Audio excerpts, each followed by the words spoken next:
बिस्मिल्लाहिर्रहमानिर्रहीम। अस्सलाम वालेकुम स्टूडेंट्स। ओके जी स्टूडेंट्स, नेक्स्ट कंटिन्यू करते हैं अपना क्वेश्चन नंबर 6। उसमें हमने सबसे पहले लिख लेना है गिवन डेटा। हमारा गिवन डेटा क्या है, उसके बाद हमने फाइंड क्या करना है, ठीक है जी, और उसके बाद हमने फार्मूला क्या यूज करना है, ठीक है। इसके बाद मैं बस आपको सिंपली क्वेश्चन करवाऊंगी, ये सिर्फ आपकी अंडरस्टैंडिंग के लिए है कि आपने पेपर को प्रेजेंट कैसे करना है। डायरेक्ट जाकर क्वेश्चन को सोल्व नहीं करने लग जाना, ठीक है। आपने पहले प्रॉपरली गिवन डेटा नोट करना है। क्वेश्चन नंबर 6 देखें। What payment is required to pay off a loan of ₹12,000। देखो, अब जरा बात को समझना है, कौन सी रकम की जरूरत होगी ये वाला कर्ज उतारने के लिए एट 14% 7 मंथ लेटर। 14% उसका रेट ऑफ इंटरेस्ट है और ये टाइम दिया हुआ है 7 मंथ्स का। मतलब हमने लोन लिया है 12,000 का, इतने इंटरेस्ट पर 7 माह के लिए। आफ्टर 7 मंथ, 7 माह के बाद कितनी रकम अदा करनी पड़ेगी। तो ये देखो, ये सम ऑफ मनी है। सोचो ना इस बात को कि ये तो कर्ज लिया है, इतना इंटरेस्ट है, 7 महीने का टाइम है, 7 महीने के बाद हमें कौन सी वैल्यू, कौन सी अमाउंट है जो अदा करनी होगी, ठीक है। तो यहाँ पर आपने सम ऑफ मनी जो है वो कैलकुलेट करना है, रकम का मजमुआ, कि 7 महीने के बाद हमने क्या सम अदा करना है, ठीक है। तो ये जो दिया हुआ है ना, ये आपको प्रिंसिपल अमाउंट दिया है जो आपने लोन लिया है, ठीक है। अब यहाँ पर इन क्वेश्चन में जो बड़ी वैल्यू है वो आपका सम होगा, जो छोटी वैल्यू है वो आपका प्रिंसिपल होगा। आपको अंडरस्टैंडिंग की जरूरत है कि आपकी स्टेटमेंट में क्वेश्चन पूछा क्या गया है, ठीक है। What amount should be paid after 7 month, कौन सी रकम 7 महीनों के बाद अदा करनी होगी। तो ऑब्वियसली वो इस रकम से ज्यादा ही होगी ना, जितने का हमने लोन लिया उतनी तो होगी नहीं। 12,000 तो लोन लिया हुआ है, तो 7 महीने के बाद 12,000 तो नहीं वापस करेंगे। जिसने लोन दिया है वो कोई हमारे मामू तो नहीं है कि हम एक बस ठीक है कोई बात नहीं, 12 लिया था 12 ही दे दो 7 महीने के बाद। वो कहेंगे इस पर इंटरेस्ट दो, इस पर पैसे दो, ठीक है। तो वो जो रकम आएगी वो क्या होगी, इससे बड़ी होगी, हमने कुछ इससे ज्यादा अदा करना है, ठीक है जी। तो आगे हमें रेट ऑफ इंटरेस्ट और टाइम दोनों चीजें दी हुई हैं स्टेटमेंट में, आप अपनी बुक से जरा देखिएगा। रेट ऑफ इंटरेस्ट वो दिया हुआ है यहाँ पर 14%, और टाइम भी दिया हुआ है 7 मंथ, टाइम दिया हुआ है 7 मंथ्स। अब यहाँ पर सम वाला फार्मूला लगेगा। सम वाला फार्मूला यूं होता है 1+RT। वो पता नहीं वो पेज कहाँ गया, पता फार्मूला मैंने कहा था कि नोट करेंगे हम, कहीं पर लिखे थे ना। एक सेकंड ढूंढ लो। अच्छा ये रहा वो पेज, इस पर मैंने ये फर्दर लिख लिया, ये नहीं। इसके बाद आपने ये नोट किया होगा ना जहाँ पर, उसके बाद यहाँ सेकंड फार्मूला यूज कर नोट कर लें, 1+RT। बाकी तो सारी चीजें वही हैं जो पहले हमने लिख ली हैं। एस क्या था, सम, ठीक है। इस तरह से ये आपको चीजें याद रहेंगी कि देखें जी चैप्टर नंबर 16 के अभी तक 16.1 के 2 फार्मूलाज आ गए हुए हैं। एक ये हमने सोल्व किया है, सेकंड ये आ गया। जब रिवीजन करोगे तो ये आपके लिए आसानी रहेगी, आप इधर से रिवाइज कर सकते हो, बहुत सिंपल रहेगा आपके लिए, ठीक है। थोड़ा सा ऐसे, ठीक है। अब इसमें वैल्यूज पुट कर दे, इधर लिख लीजिएगा bye putting the values in formula. तो पी है हमारा 12,000, ये 1 है, 1+R है हमारा 14%, और उसके बाद मल्टीप्लाई, मल्टीप्लाई है ना, कुछ नहीं, तो ये है 7 मंथ, 7/12। इसको मैं डायरेक्ट ही कैलकुलेट करने लगी हूँ, देखिएगा।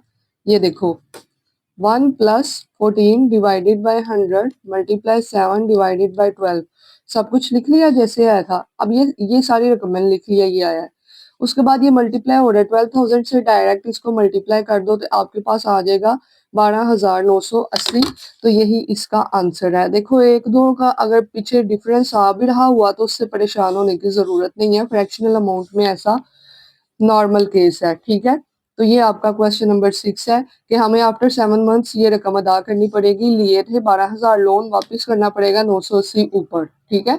तो ऑब्वियसली आज के दौर में जो भी लोन लेता है वो आपसे कुछ ना कुछ इन रिटर्न मांग रहा होता है, तो बस यही बात है। क्वेश्चन नंबर 7 देखिएगा। सबसे पहले इधर नोट करेंगे हम गिवन डेटा और उसके बाद उसको हम सोल्व करेंगे। गिवन डेटा देखिए 7 का, व्हाट प्रिंसिपल विल अमाउंट, अब उसने डायरेक्ट खुद ही तो पूछ लिया व्हाट प्रिंसिपल, क्या प्रिंसिपल, पी हमने फाइंड करना है, विल अमाउंट तो 12,780, 12,780 क्या है, अब यहाँ पर सम ऑफ मनी है एट 10.85% इन 5 मंथ्स। तो सबसे पहले यहाँ पर गिवन डेटा नोट करें कि हमने फाइंड क्या करना है, प्रिंसिपल, ठीक है, फाइंड करना है प्रिंसिपल, प्रिंसिपल अमाउंट ये हमने फाइंड करनी है। व्हाट प्रिंसिपल उसने खुद पूछ लिया है कि कौन सा प्रिंसिपल रकम को ये बनाएगा, सम दिया हुआ है 12,760, ठीक है, बुक से देखें। उसके बाद रेट ऑफ इंटरेस्ट दिया हुआ है, रेट ऑफ इंटरेस्ट जो कुछ गिवन है यहाँ पर नोट कर लिया, रेट ऑफ इंटरेस्ट है 10.85%, 85%, और फिर टाइम भी दिया हुआ है, टाइम टी है 5 मंथ्स, 5 मंथ्स। देखो मंथ जब भी आएगा डिवाइड हमने 12 करना है, ये आपको पता ही है, ठीक है। अब देखिएगा, चेक करिएगा, यहाँ पर मैंने लिखा फार्मूला यूज्ड, इसी तरह आप लिखेंगे फार्मूला यूज्ड कौन सा होगा, फार्मूला सम वाला 1 प्लस आर टी, सम तो उसने दिया हुआ है आपके क्वेश्चन में 12,760, उसने क्या व्हाट प्रिंसिपल पी आपने फाइंड करना है, 1 ऐसे ही आ जाएगा, रेट भी दिया हुआ है 10.85, 10.85% और टाइम भी दिया हुआ है 5 मंथ्स, तो 5/12, ठीक हो गया। अब इसको हमने बस सोल्व कर लेना है, देखिए किस तरह से हम इसको सोल्व करेंगे, उसी तरह से पहले हमने ये वाला पार्ट सोल्व करना है, ठीक है, ये देखना 1 प्लस 10.85 डिवाइडेड बाई 100 आपके सामने है, 5 डिवाइडेड बाई 12, तो ये देखिए आ रहा है 1.05, 1.045208। मैंने सारी अमाउंट्स लिख ली हैं ताकि मैक्सिमम जो हमारा आंसर है वो एक्यूरेट आ सके। अब ये देखिए इधर मल्टीप्लाई हो रहा है, जब ये साइड चेंज होगी इस तरफ आएगा तो ये क्या हो जाएगा, डिवाइड हो जाएगा, ठीक है। मल्टीप्लाई दूसरी तरफ आता होता है ना जब, तो वो डिवाइड हो जाता होता है, ये रूल है मैथ का, ठीक है। इसको इस पे डिवाइड कर दें 12,760 पे, 12,760 पे मैंने इस आंसर को डिवाइड किया तो ये आया है 12208.09, 1 रुपीज 12208.09। तो स्टूडेंट्स ये एक आध पॉइंट का डिफरेंस आए भी तो उसमें उसको लेकर नहीं बैठे रहना, उस पर परेशान होने की कतई जरूरत नहीं है बेटा। क्वेश्चन नंबर 8 स्टार्ट करने जा रही हूँ, मेरे साथ प्रैक्टिस करो, मत देखो सिर्फ, इसको प्रैक्टिस करो। देखो सिर्फ देखना ही हो तो मैं सोल्व करके बाद में बता दूं कि ये लो ये लो ये लो ये हुआ है, ठीक है, मेरे लिए भी आसानी रहे, लेकिन मैं आपके सामने कैलकुलेटर यूज कर रही हूँ क्योंकि कुछ स्टूडेंट्स ऐसे भी मैंने देखे हैं, ये कोई नालायकी नहीं होती है, इट्स ओके, हर कोई एक ही चीज में महारत नहीं रखता, हो सकता है अगर कोई मैथ में वीक हो तो उसकी इंग्लिश बड़ी अच्छी हो, ठीक है, उसकी पाक स्टडीज बहुत अच्छी हो, उसके अदर सब्जेक्ट्स बहुत स्ट्रोंग हो, तो नालायक कोई भी नहीं होता है। मैं ये सब सामने इसलिए करती हूँ कि ऐसे स्टूडेंट्स जिनको कैलकुलेशन में मसला होता है कि यार ये कैसे हुआ है कैसे नहीं हुआ, वो देख सकें कि इस तरह से इसको कैलकुलेट करना है। क्वेश्चन नंबर 8 देखिएगा, एट व्हाट रेट, अब यहाँ पर डायरेक्ट हमें उसने पूछ लिया रेट बताओ, तो यहाँ हमें पता चल गया कि फाइंड हमने रेट करना है, 71800 अमाउंट टू 72930 इन 20 मंथ्स, किस रेट पर ये रकम ये बन जाएगी 20 महीनों के अंदर अंदर, तो ये क्या है हमारा प्रिंसिपल, ये क्या है हमारा सम। देखो 71,800 जो है वो छोटा है और 72,930 बड़ा है, इट मीन्स कि ये हमारा सम है। तो सबसे पहले आपने गिवन डेटा नोट करना है, फाइंड उसने सबसे पहले बोल दिया हुआ है एट व्हाट रेट, तो इट मीन्स कि हमने रेट को फाइंड करना है, ठीक है। उसने हमें प्रिंसिपल अमाउंट भी बता दी हुई है, प्रिंसिपल अमाउंट बता दी हुई है 71,800, ठीक है। उसने कहा कि किस रेट पर ये रकम वो बन जाएगी, ये है स्टेटमेंट आपकी 71,800। उसके बाद सम वो भी उसने बता दिया हुआ है, क्वेश्चन को तो आसान कर दिया उसने खुद ही, 72,930 बन जाएगी, और टाइम भी बता दिया है 20 महीने, टाइम है 20 मंथ्स, ठीक है, सब कुछ तो बता दिया। अब यहाँ पर लिखेंगे फार्मूला यूज्ड, फार्मूला यूज्ड कौन सा फार्मूला यूज होगा, सम वाला, ठीक है जी। By putting the values in formula, sum है हमारा 72930 प्रिंसिपल है हमारा 71800, 1 प्लस रेट हमने फाइंड करना है और टी हमारा क्या है 20 महीने 20/12। ठीक है, क्वेश्चन को कॉम्प्लेक्स ना करें, कैलकुलेशन का ही सारा मसला होता है। देखो अगर मैं इसको पहले सोल्व करूंगी तो लंबी जाएगी कैलकुलेशन। ये क्या हो रहा है मल्टीप्लाई, पी इसके साथ क्या हो रहा है मल्टीप्लाई। देखिए दरमियान में ना प्लस है ना माइनस। मल्टीप्लाई वाली चीज जब दूसरी तरफ आती है तो डिवाइड होती है। 72930 डिवाइड 71800। मैंने इसको डिवाइड कर दिया, मेरे पास यहाँ क्या रह गया 1 plus R multiply 20 divided by 12, यही रह गया ना। इसको डिवाइड करो, 72930 डिवाइड 71,800, तो ये आ रहा है 1.015। मैं सारा लिख लूंगी जो भी आया। 738162, मेरे साथ प्रैक्टिस करो। 1 plus R multiply 20 divided by 12। देखो सिंपल कर लो, ये प्लस हो रहा है, प्लस है ना, इधर कुछ नहीं तो प्लस है। 1 प्लस हो रहा है ना, इस तरफ आकर माइनस कर दो। 015738162 में से -1 कर दो, आर मल्टीप्लाई 20/12 बाकी बच जाएगा। ऐसे ही है, इसमें से -1 कर दो तो ये देखो ये जो आया इधर लिख लिया मैंने 0.015738161। ठीक है, यहाँ पर मेरे पास बच गया r मल्टीप्लाई 20/12। अब बात बहुत आसान है, ये डिवाइड हो रहा है, जो चीज डिवाइड हो रही है ना 12 डिवाइड में है, इधर जाकर मल्टीप्लाई हो जाएगा। ठीक है, तो ये देखें 0.015738161 मल्टीप्लाई 12।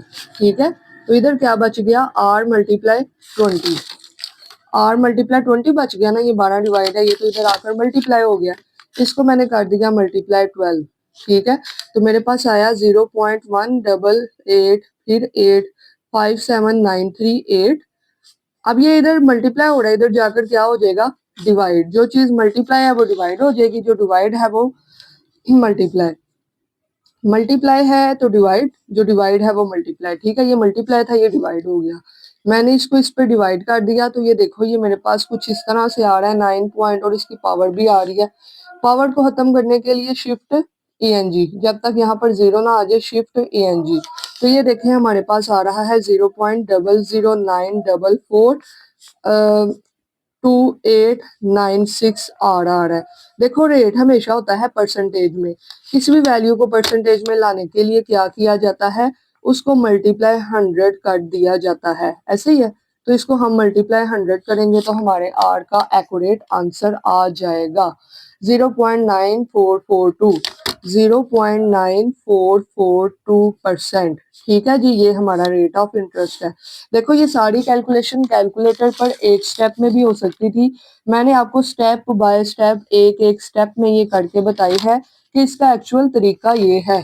ठीक है, बाकी आपने शॉर्ट करनी है तो वो आपकी मर्जी है, लेकिन मेरी आदत है मैं स्टेप बाय स्टेप सारे स्टेप सोल्व करवाती हूँ। एक तो क्वेश्चन जो है वो लेंथी हो जाता है, प्रेजेंटेशन अच्छी होती है और पता चलता है भाई इतना लंबा सवाल है, और इस स्टूडेंट को सारी कैलकुलेशन आती है। ठीक है, आप कैलकुलेटर पे करके लिख दोगे, चेक करने वाले को तो नहीं पता आपने भाई किस तरह करके लिखी है। स्टेप बाय स्टेप करोगे पता चलेगा कि इसको हर एक कॉन्सेप्ट पता है कि इसने इधर आकर डिवाइड होना है, इसने मल्टीप्लाई 100 होना है।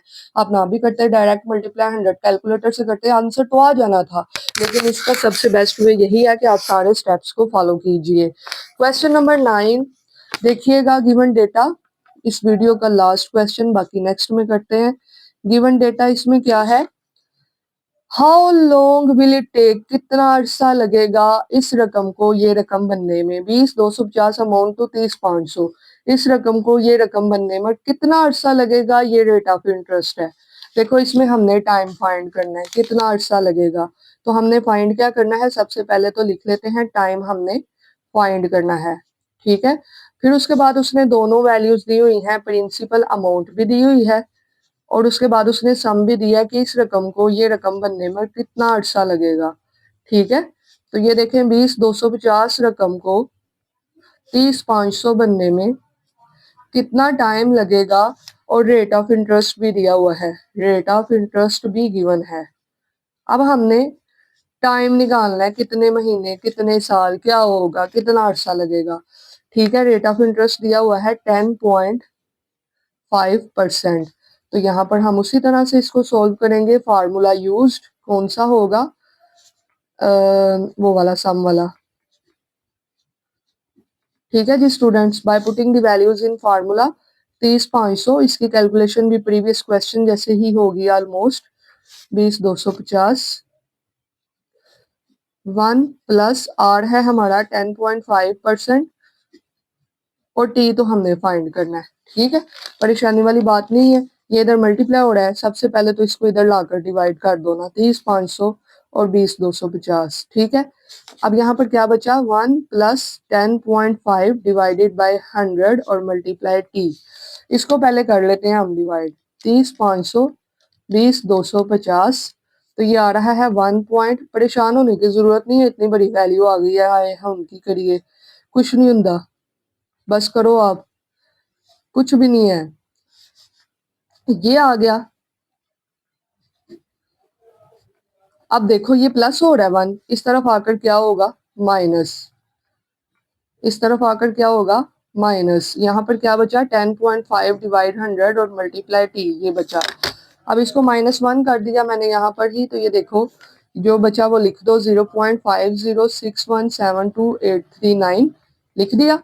अब देखो ये मल्टीप्लाई, ये है ना 10.5 ओवर 100, दूसरी साइड पर आएगा, डायरेक्ट मैं अगर करूँ तो ये है। ठीक है, 10.5/100 था ना, जब इस तरफ आया तो 100 ऊपर चला गया, डिवाइड था मल्टीप्लाई हो गया, ये मल्टीप्लाई था ये डिवाइड हो गया, रकम उल्ट गई। ठीक है, तो इसको डायरेक्ट अब कर लो, 100 डिवाइडेड बाय 10.5, तो ये देखो आ रहा है 4.820। तो क्या आया है 4.82, टाइम क्या आया 4.82 ईयर्स, 4.82 साल, यही इसका आंसर है। ठीक है जी स्टूडेंट्स, इस तरह से आपने प्रॉपर कैलकुलेशन और वर्किंग के साथ अपने क्वेश्चंस को सोल्व करना है। 3 दफा प्रैक्टिस कीजिएगा ताकि आपको ये चीजें बहुत अच्छे से याद हो जाएं, फिंगर टिप्स पे हो, आपको याद करना ना पड़े। होता है ना कुछ ऐसे हमारी जिंदगी में लोग जिनको याद करना नहीं पड़ता, वो याद रह जाते हैं। तो यही चीज है कि अपने आप की प्रैक्टिस इसमें इतनी बना लें, याद रखना ना पड़े, याद रह जाए। ओके जी students, good luck, thank you so much, take care, अल्लाह हाफिज।